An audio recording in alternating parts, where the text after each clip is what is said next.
Bonjour à tous les amis, on se retrouve pour le quintet de vendredi sur l'hippodrome de Cagnes-sur-Mer. Le prix Charles Gasto est à l'étude, conditions qui s'affichent devant vous. 1500 mètres sur du gazon, terrain collant, 16 partants, des chevaux de 5 ans et plus. Un quintet extrêmement ouvert. On commence la sélection base gagnante. Le numéro 2, Romero, à Dorlay-sur-le-Gras.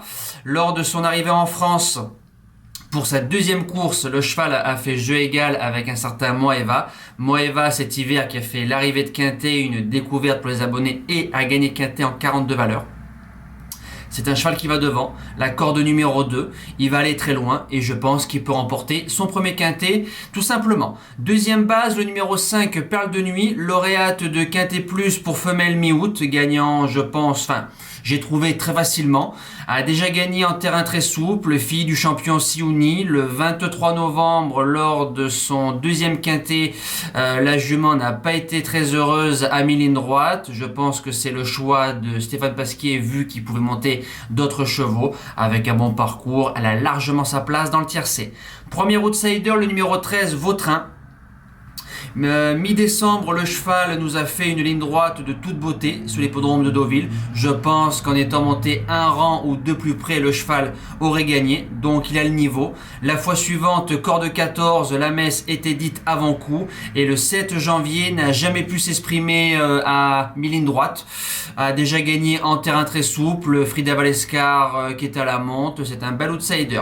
Le deuxième, c'est le numéro 8, Aiguerre d'Argent. 4 sur 7 dans les quintets plus. Tout terrain, court très bien sur la fraîcheur, gros avantage parce qu'il va faire une petite rentrée, vient d'arriver dans les box de l'excellent Didier Prodhomme, il met 2 euros d'entrée de jeu, je garde très haut. Les secondes chances sont le numéro 6, Houton, retombe en 37 de valeur, c'était la valeur où il avait débuté dans les quintets plus l'année dernière, il avait gagné. Très bien, c'est un cheval qui a déjà réussi en terrain lourd et en terrain très souple, débute à Cagnes-sur-Mer, l'entraînement Vermelaine qui marche sur l'eau, on met Christophe Soumillon d'entrée de jeu, il a sa place dans les 5. Sixième position, le numéro 11, J'aurais dû. C'est le troisième de cette épreuve l'année dernière en 33,5 de valeur. Cette année, il est en 34,5. Il y aura la corde numéro 15, donc c'est le hic. Cractus qui est à la monte. L'année dernière, corde numéro 2. Si le jockey se sort de ce piège-là, le cheval a sa place dans l'argent. Septième position, le numéro 4, The Life Freedom. Alors lui, 0 sur 6 dans les quintets plus.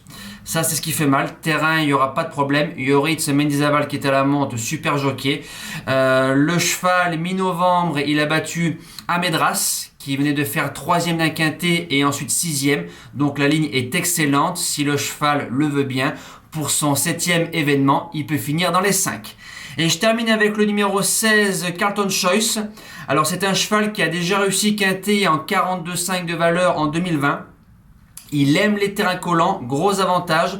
C'est un cheval à Nantes cet hiver, fin octobre, a donné la réplique à Laris. Laris qui a donné une belle réplique à Romero, mon gagnant. Donc ça peut coller si tout se passe bien.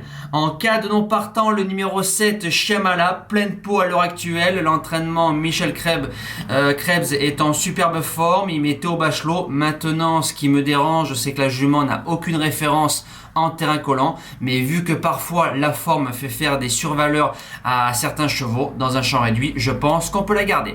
Voilà, nous les amis, c'est terminé. On se dit à demain pour un tout nouveau quintet qui sera le prix de Brest sur l'hippodrome de Vincennes. Et n'oubliez pas, samedi soir, le prix du live pour le champion du monde des trotteurs montés, le prix de Cornulier. Merci à tous, ciao!